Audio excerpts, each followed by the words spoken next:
ኢነላሁ ወመላኢከቱ ይሰሉና አለ ነብይ ያዩ እሺ ከፍ አድርገው ተስሊማ ካለ በኋላ አንተ መጣችሁ የጠቀስካቸው ጥቅሶችን በመጽሐፍ ቅዱስም መመለስ ይቻላል። ኢት ኢዝ ኢዚ። ግን ምን አይነት በር ይከፍታል ለፕሮቴስታንት አይሚን ከእስልምናው አንጻር በምንሰራው የሚለው ታሳቢ ከማድረግ ነው እንጂ ከዚህ የባሱ አንተ ባልከው እናቱን ተገናኝቷል፣ ልጅ ገድሏል፣ እንደዚህ ተመልከቱ። የትምህርት ሚኒስትር ንቀትና የመጅሊሳችን ተደጋጋሚ ደብዳቤ ሙስሊሞች እጅግ በጣም አስፈላጊ ቪዲዮ ለሶስተኛ አመት ዛሬ ተከታታይ ለሶስተኛ አመት እንዴት ከአረፋ በዓል ጋር የ12ኛ ክፍል ፈተና ተፈታኞች ቀን እንዴት ይገጥማል?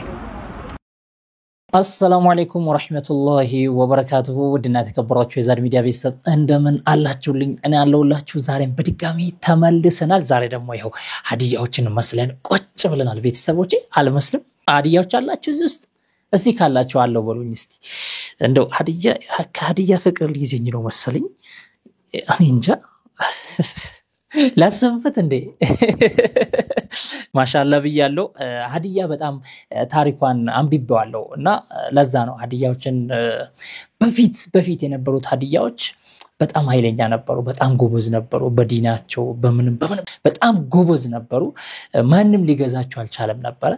ነገር ግን በስተመጨረሻ እሱ ሌላ ቀን እናወራለን። ለማንኛውም ሀዲያዎች እንወዳቸዋለን ለማለት ያክል ነው ቤተሰቦቼ። እስቲ ዛሬም አንዳንድ ቪዲዮዎችን እንደተለመደው ማለት ነው ወቅታዊና አነጋጋሪ የሆኑ ሰዎቹ እየተቀባበሉ ያሉትን ቪዲዮዎችን ይዤላችሁ ተከስቻለሁ። ትምህርት ሚኒስቴሩ እንደሚታወቀው እንግዲህ ሁሉ ጊዜ በየጊዜው በየአመቱ ከሙስሊሞቹ ጋር መነካካትን ይፈልጋል። ከሙስሊሞቹ ጋር ሁሉ ጊዜ ማለት ነው ግብ ይፈልጋል። የሚያምረው ሰው እንደዚህ አይነት ሰው አይቻላቅም። በየጊዜው አጀንዳ መፈልግ በየጊዜው ሙስሊሞችን መንካት የሚፈልግ እንደዚህ አይነት ሰው አላየውም እኔ። በቃ ሁሉ ጊዜ የሱ ሐሳብ ምንድነው? በየት በኩል ሙስሊሞችን መንካት እችላለሁ፣ እንድናገሩ ማድረግ እችላለሁ። በቃ ይሄ ነው ሁሉ ጊዜ ሐሳቡ። እኔ ይመስለኛል በህልሙ ሁላ ሳይቀር ይሄንን ነው መሰለኝ የሚያየው ይሄ ሰውዬ ማለት ነው። ዛሬም እንግዲህ ደግሟል፣ እሱንም የምንመለከት ይሆናል። ከዚህም ባሻገር ኡፈይ በድጋሚ ተዋርዷል። ሁሉ ጊዜ የሱ እንግዲህ ውርደት ነው። ምክንያቱም የማያውቀው ነገር ውስጥ አውቃለሁ ብሎ ስለገባ ሁሉ ጊዜ እንደተዋረደ ነው ማለት ነው። በየጊዜው በየላይቭ ተዋርዶ ይወጣልና ሰሞኑ ደግሞ ከፕሮቴስታንት ጋር እልታ ይዟሉ።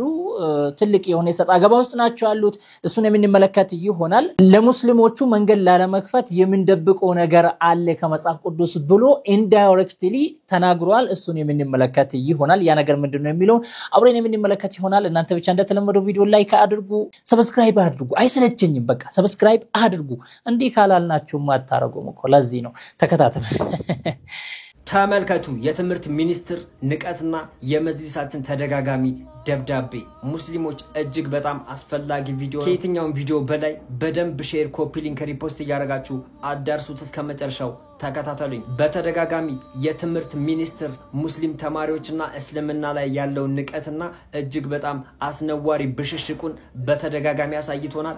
አሁንም ተደግሞ ዘንድሮም የ12ኛ ክፍል የመልቀቂያ ፈተና በአረፋ ቀን እንደሚሰጥ አዲስ መመሪያ ወጥቷል። እሱ ብቻ አይደለም፣ የሚኒስትሪ ፈተና አረፋ በወጣ በሁለተኛው ቀን ነው የሚደረገው። ሙስሊም ተማሪዎች ተረጋግተው ፈተናቸውን እንዳይፈተኑ በዓላቸውን ከቤተሰብ ጋር እንዳያሳልፉና እጅግ በጣም እነሱን ለማሸማቀቅ የሚካሄደው ርቀት በጣም የበዛ ነው። ይሄ ሁሉ ነገር ሲሆን ግን መጅሊሳችን ልክ እንደኛው ቁጭ ብሎ ሲቃወምና ነገሩን ሲያወግዝ ብቻ ነው እየተመለከትን የምንገኘው።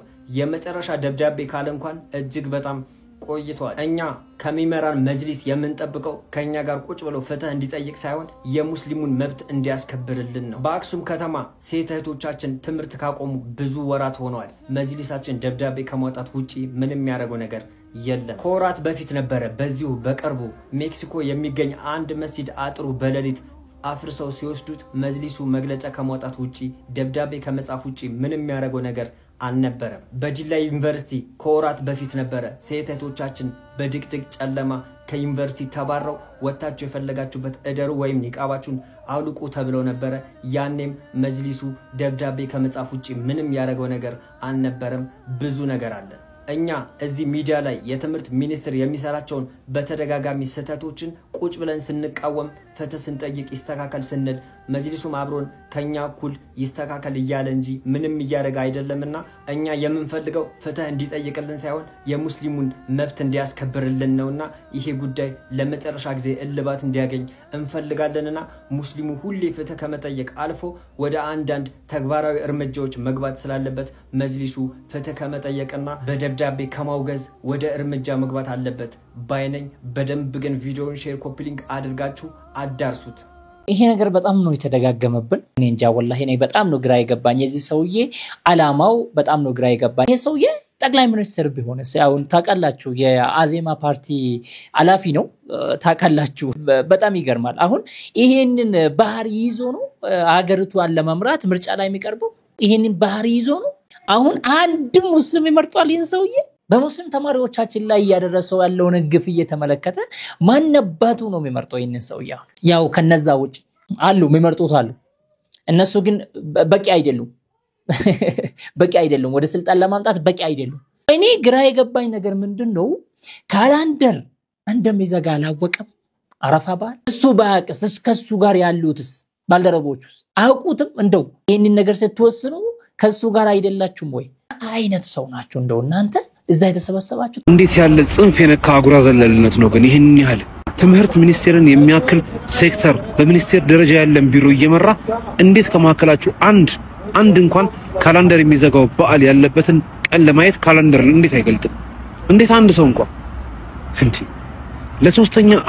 ለሶስተኛ ዓመት ዛሬ ተከታታይ ለሶስተኛ ዓመት እንዴት ከአረፋ በዓል ጋር የ12ኛ ክፍል ፈተና ተፈታኞች ቀን እንዴት ይገጥማል? እንኳን በበዓል ቀን ይቅርና በዋዜማው ቀን እንኳን በተለይም ሴቶቻችን የበዓል ዋዜማን በምን አይነት ስራ ተጠምደው ቤቶቻቸውን ለማስዋብ በዓል ለማሽተት ምን ያህል እንደሚለፉ እየታወቀ በበዓል ሰሞን ፈተና ማድረግ ምንድነው ጥቅሙ? ያውም የበዓሉ ቀን መቀየሩ ለማይቀር ነገር ምን አጉል የሆነ ወከባ መፍጠር ያስፈልጋቸዋል? አንዴ ትምህርት ቤት ሂጃብ መከልከል፣ አንዴ ትምህርት ቤት ሶላት መከልከል፣ አንዴ ፈተናውን በበዓል ቀን ማድረግ ምንድነው ከሙስሊሙ ማህበረሰብ ጋር እንደዚህ ያያያዛችሁ? ሰውየው ለእስልምና ያለውን ጥላቻ አሳምረን እናውቀዋለን። አላህ እዛው የትምህርት ሚኒስቴር ኃላፊ አድርጎ ቁጭ አደረገው እንጂ ሌላ ስልጣን ቢሰጠው ኖሮ ሌላ ከገንዘብ ከንግድ ጋር የተገናኘ ስልጣን ቢሰጠው አንድም ሙስሊም ሰርቶ ማደር ይችል እንዳልነበር አሳምረን እናውቀዋለን። ምን ማድረግ እንደሚፈልግ እናውቃለን። ግን ለራሳችሁ ስትሉ አትክላሉ። ትምህርት ሚኒስቴር የሚያክል መስሪያ ቤት ተይዞ ካላንደር አለማንበብ ዓለም አቀፍ ዝቅጠት ነው እንጂ በፍጹም የበላይነት፣ በፍጹም ማሸማቀቅ፣ በፍጹም ታዋቂነት ሆኖ ሊመዘገብ አይችልም። አላህ ቀልብ ይስጣችሁ። አላህ ሂዳያ ይስጣችሁ። ሰላም አለይኩም። ይሄ ሰውዬ የሆነ በቃ በጣም ትልቅ የሆነ ስልጣን ቢኖረው ሙስሊሙ ማን እንዴት እንደሚያደርግ ካሁኑ ያንጸባረቀ እንደው ምን አይነት እናት አባቶች ናቸው ያሳደጉት? ከየትኛው ማህበረሰብ ነው የወጣው? ይሄ ሰውዬ ከየትኛው ማህበረሰብ ነው የወጣው? ጫካ ውስጥ ነው ተወልዶ ያደገው? ቦይ ውስጥ ነው ተወልዶ ያደገው? ከሰው ጋር አልተገናኘም? ከጎረቤት ጋር አይተዋወቅም ወይ? አሰላሙ አለይኩም ወራህመቱላሂ ወበረካቱ። እንደምን አላችሁ ቤተሰቦች? ዛሬ ፈታ ላደርጋችሁ ነው የመጣሁት። ይሄንን ቪዲዮ ይሄንን ቅሌት ልጋብዛችሁ።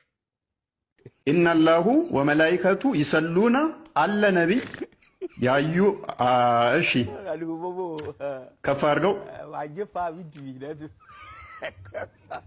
ተስሊማ ካለ በኋላ ከፍ አድርገው እሺ አመኑ እሺ እዚህ ውስጥ አሁን እንትን ይላል ሰላሙ ይላል ወሰላሙ አለይኩም ተስሊማን ወመላኢከቱ ተስሊማ الله وملائكته يصلون على النبي يا أيها أن نبي أوكي على الدنيا كذا أمانو صلوا عليه يا وسليمة تسليما ቆይ ምን አስጨነቃቸው? እኔ ስለው ቁርአኑ አውቃለሁ ምናምን ብሎ እነሱን ሲሰክሳቸው የሚውል ግለሰብ ይሄ ነው እንግዲህ እዚህ ጋር መጥቶ ሲዋረድ ባይዘው የቁርአን እንዳንተ አይነት ቆሻሻ ሰዎች የሚፈስሩት መጽሐፍት አይደለም። ቁርአን ማለት በጣም የተከበሩ አላህ Subhanahu Wa Ta'ala ያከበራቸው ታላላቅ ዑለሞች ራሱ ፈስሮ አልጨረሱትም፣ አልቻሉም። በዚህ ጋር ላሳይክ አንድ ነገር እዚህ ላይብራሪ ውስጥ የምታዩቸው መጽሐፎች በሙሉ ማለት ነው። ይሄ ሁሉ መጽሐፍ አያችሁታል? ከየት እንደወጣ ታውቃላችሁ? እዚህ ጋር ከምታዩት አንድ መጽሐፍ ውስጥ ነው የወጣው የአላህ Subhanahu Wa Ta'ala ቃል ከሆነ ቁርአን ይህ ሁሉ መጽሐፍ እንግዲህ ይህ ሁሉ ትርጉም ይህ ሁሉ ተፍሲር ይህ ሁሉ ኢንተርፕሪቴሽን የአላህን ቃል ለመተርጎም የተደረጉ ሙከራዎች ናቸው ስቲል ግን ይህ ሁሉ መጽሐፍ ተጽፎም ቢሆን ግን የአላህ Subhanahu Wa Ta'ala ፓወርፉል የሆኑ ቃላትን ስቲል በሚገባው መልኩ ኤክስፕሌን ማድረግ አልተቻለም ምክንያቱም በጣም በአጭር ገጾች የመጨረሻ ፓወርፉል የሆኑና ኤክስፕሌን ለማድረግ በጣም ብዙ አቴምፕት የሚፈልጉ ቃላቶችን የያዘ ነው የአላህ Subhanahu Wa Ta'ala ንግግር ይህ የአላህ Subhanahu Wa Ta'ala ፓወርፉልነት የሚያሳይ ነውና ከዚህ አንድ ቁርአን ውስጥ ብቻ ይህ ሁሉ መጽሐፍ ተጽፎ እንኳን ስቲል በሚገባው መልኩ ኤክስፕሌን ማድረግ አልተቻለም which is because like በጣም ዲፕ ስለሆነ የአላህ Subhanahu Wa Ta'ala ቃል ማለት ነውና ይህ የአላህን ፓወርፉልነት ነው የሚያሳየው هكذا هو كلام ربنا سبحانه وتعالى ሙፈስሮች ማናቸውም በቃ እዚህ ደርሶ ይቆማል እዚሁ በቃል ያሉት ምንም ነገር የለም والله اعلم ብሎ ነው የሚያልፉት ኛውም ይመጣል ያው ሁሉ ذي علم عليم እንዳለው አላህ Subhanahu Wa Ta'ala ሌላኛውም ይመጣል የተወሰነ ያብራራል ከዛ والله اعلم ብሎ ያልፋል እሱ በቃ ቁርአን አልተቻለም ለዚህ እኮ ነው ቁርአን ሙዕጂዛ የተባለው ለዚህ እኮ ነው አላህ Subhanahu Wa Ta'ala እስቲ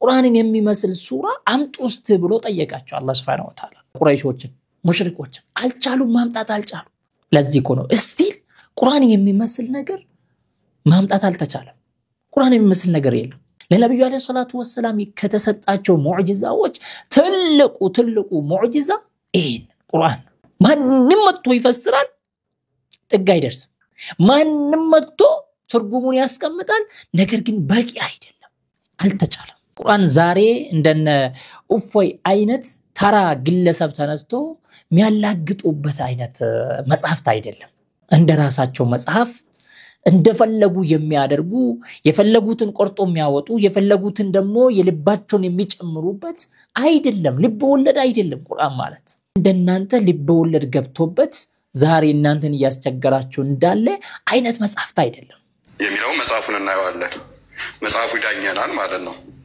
በተረፈ እዚህ ማይስ ተጣገባው ማልፈልገው አንተ አመጣቸው ተከስካቸው ጥቅሶችን በመጽሐፍ ቅዱስም መመለስ ይቻላል it is easy ግን ምን አይነት በር ይከፍታል ለፕሮቴስታንት ከእስልምናው አንፃር በመሰራው የሚለው ታሳቢ ከማድረግ ነው እንጂ ከዚህ የባሱ አንተ ባልከው እናቱን ተገናኝቷል ልጅ ገድሏል እንደዚህ በመጽሐፍ ቅዱስ ላይ ነብይ የተባሉ እንኳን ልጆቻቸውን የተገናኙ የገደሉ ብዙ አሉ መለጠፍ ይቻላል እንደዛ አድርጎ ማለት ነው አባቴ ብለህ የምትቀበላቸው ነቢያት ብለህ ያስካቸው ማለት ነው ግን እዛው ውስጥ ማንገባው ምንድነው ያ ነገር ቅዱስ ነው አድርጉት ተብሎ ተፈቅዷል ወይ ሰማችሁ እኛ ምን ፈልገው ፖይንት ምንድነው ከዚህ ክርክራቸው በመጽሐፍ ቅዱስ ውስጥ የተቀመጠውን ውርደት ለምንድነው ማናወጣው ያላወጣንበት ምክንያት ምንድነው ብሎ ነው የገለጸው እዚህ ጋር ሙስሊሞቹ እንዳይጠቀሙበት አለ ባይዘው እኛ